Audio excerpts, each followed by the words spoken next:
Creation of Men, Indians, told by Esquire Johnson. Esquire Johnson's account of the origin of good and evil as it was told him by old men. Shagadogwayaweg is often translated false face, but the literal meaning is the great one who protects them, mankind, from sickness, pestilence, and is considered to be of the wind people.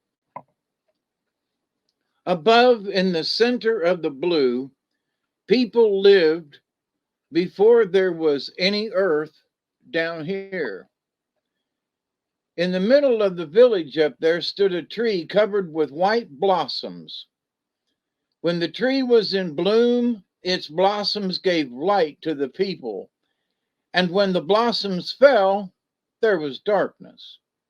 One time, a woman in that village dreamed, and in her dream, an Angui said to her, a man, that tree with white blossoms on it must be pulled up by the roots. When the woman told her dream, the people were silent. Some time passed, and the woman dreamed again. The Angui, the man, in her dream said, a circle must be dug around the tree and the tree pulled up by the roots. Then something giving more and better light will come. The woman told her dream a second time, but still the people took no heed of it. She dreamed a third time, and again was told that the tree must be pulled up. Then a man said, I think we should give heed to this dream. We may have better light, and the people will have cause to rejoice. His advice was listened to. Men cut around the roots of the tree. When the roots were loosened, the tree sank down and disappeared. The chief of the people said, I did not heed this dream, for I knew something would happen to the people if the tree were pulled up. He was angry and ordered that the woman who had the dream should be brought and pushed into the hole left by the tree.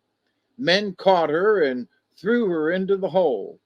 Now that the tree with the white blossoms was gone, it was dark all the time. The woman fell and fell. The hole was deep and long, but at last she came out into bright light into our sky. And looking down, she saw only water. It was well known that in very ancient days, all animals had the gift of speech, by which they communicated with one another as freely as human beings do at the present time. Down under the blue, there was just one enormous body of water on which there were multitudes of various kinds of waterfowl and aquatic animals amusing themselves after their own fashion. One of the duck family looked up and saw a dark object coming down from the sky. The duck cried out to the other birds and animals, some strange being is coming down to us. A council was called at once to decide how they could prepare a resting place for this being, who might not be fitted to live on the water as they did. A duck said, I'll dive and find if there is any bottom to this water. After a time, the duck came to the surface, shot into the air, and fell back, lifeless. Several water birds made the same attempt with a similar result. All the people that lived in the water were there. Loon said to Fishhawk, go and meet that creature in the air and hold it till we are ready for you to come down. Fishhawk went And they saw him meet the woman, for it was a woman. Turtle said, I'll take care of her. Loon said, You can't. You are too fond of eating. Horned Snake said, I'll take care of her. She can sit between my horns. I'll carry her wherever I go. Loon said, You can't care for her. You are poisonous. You would kill her. Meanwhile, one person after another was trying to bring earth from the bottom of the sea. At last, Helldiver brought up a little. Loon was chief, and when Helldiver came up, he sent all that kind of people after more dirt. Loon said, Put the dirt on Turtle's back.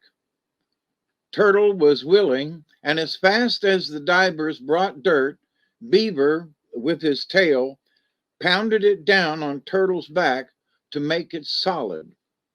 When Loon thought there was enough dirt, Fishhawk came down with the woman. Beaver and Duck people kept at work, making the earth larger and larger. As it grew, more beavers and ducks were ordered to work.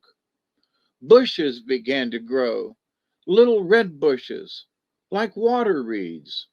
Soon, the woman gave birth to a child, a girl. The child quickly grew to be a young woman and to be very active.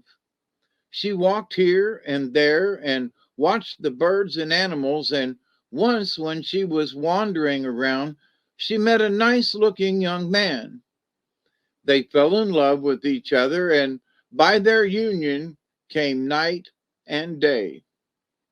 At daybreak, the young woman went to meet her husband. At twilight, she came home, and the man went away.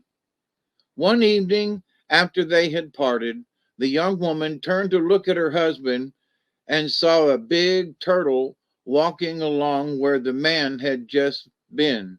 She thought, A turtle has deceived me. She told her mother about the man and said, I'm going to die. You must put my body in the ground and cover it up well. 2 stalks will grow from my breast, and on each stalk an ear will come. When the ears are ripe, you must pick them and give one to each of the boys that are born to me. The younger woman gave birth to twin boys and died. The mother buried her daughter, and soon 2 stalks came up out of her grave, and this was the origin of corn. The boys grew quickly. They were strong and healthy, but the younger was an awkward, ugly looking, disagreeable fellow with a head like a lump of rough flint. Once, when the elder brother was off by himself, he was lonesome and he thought he would try to make something. And so he took mud, and when he had molded it into the shape he wanted, he put it down and asked, Can't you jump? It didn't move. And then he blew on it till at last it jumped. And he had created the grasshopper. Then he thought he would make something that would fly higher. So of red clay, he made the cherry bird. After he had the clay molded, he set it up and told it to fly in the air. The bird flew and lighted on a bough. That was the first bird. One after another, he made all of the birds of the air. Then he thought he would make something that would run on the ground. So he shaped a deer, brought it to life, and said to it, You must run fast and go everywhere in the world. He blew on it and pushed it, and it ran off. In the same way, he made different kinds of animals. And then he thought, maybe I can make something like myself. Out of the mud, he made something that looked like himself, but now, in some way, he found that he had a spirit in his body, and he wanted the thing he had lying on the ground to have a spirit too. He wanted to give it some of his own, but didn't know how. At last, he bent down and blew into its mouth. He hadn't blown into the mouth of any other creature he had made. The image began to move. The young man raised it up and made it stand on its feet and told it to whoop. The new man whooped. He had a fine voice. Then he walked off a little way and turned and looked at the young man. The elder brother had a special place to sit when he made all these creatures. About the time he made man, the younger brother found the place, and while watching his brother, he thought, I will make a man too. He went away alone, made something as nearly like himself as he could, and brought it to life. It didn't look like a man. It was a strange creature. And when its maker saw that it wasn't a man, but some ugly, deformed thing, he said to it, my brother has made a man. He is over there. Go and kill it. The elder brother was watching the younger, for he was afraid he would make some harmful animal. When he heard him tell the creature he had made to go and destroy man, he went back to his own place.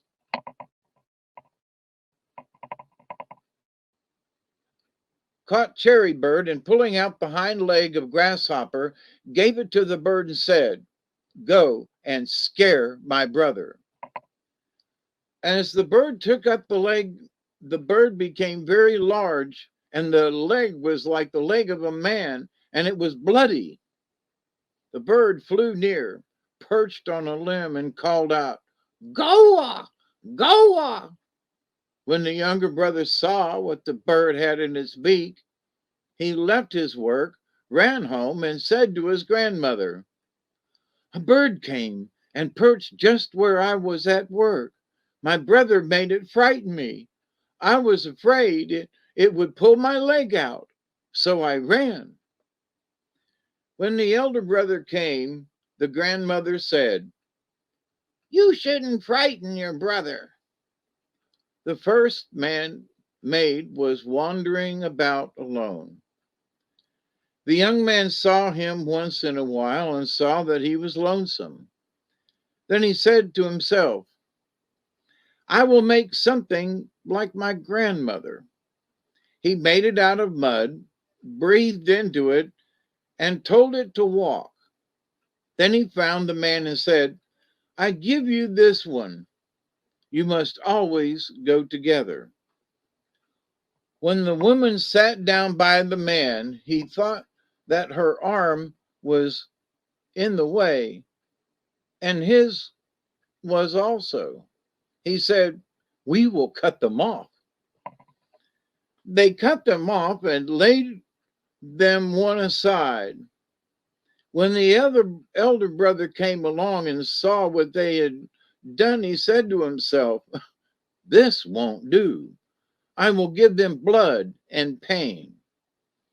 And from himself he gave them blood and pain, and then he put their arms on and healed them. Before that, they had neither blood nor pain. To the man and woman he said, I have made you. You will have children like yourselves. You must hunt the animals I have made, kill them and eat their flesh. That will be your food. I am going above the blue. You will not live forever. You will die and your spirit will go above the blue. When the younger brother found that the elder brother had gone away, he saw the man and woman and talked with them. He said, I am going to make a man. He got earth and formed it as best he could, blew into its mouth, and told it to stand up and whoop. It said, Ho, ho! He pushed it from behind and made it leap. It was a frog, as large as a man. The younger brother was angry and he said, I can't make a man. My brother has made a man and a woman and other animals. What I have made shall turn to man eaters and animal eaters and eat up what my brother has made. When the elder brother looked down from the blue and saw that the animals his brother had made were trying to eat up the people and the animals he had made, he came down, put the man eaters in the ground, and told them to stay there as long as the earth remained. This work done, he went back above the blue. When the younger brother found that his animals were in the ground, he was angry and said, I will try again to make a man. He got mud and began. Every little while he went and looked at the man his brother had made. When his man was finished and brought to life, he was an ugly looking creature. His maker told him to whoop. He could say only, Ho, ho, and that was Shagadoyowawiga Goa. His maker said, Go and eat all the creatures my brother has made. When the elder brother saw what was taking place, he came from the blue to put the Shagadogoega into the ground. But that one spoke first and said, Don't destroy me. I want to live on the earth. I will be your servant and help you. I will go around in the woods. The ashes of fire will be my medicine for men.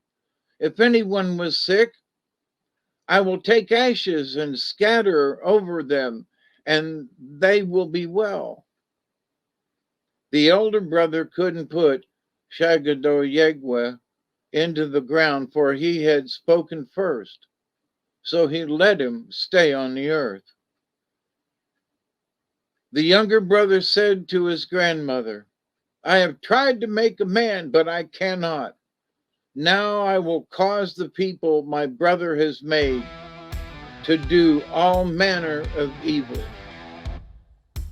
The elder brother went back to the blue.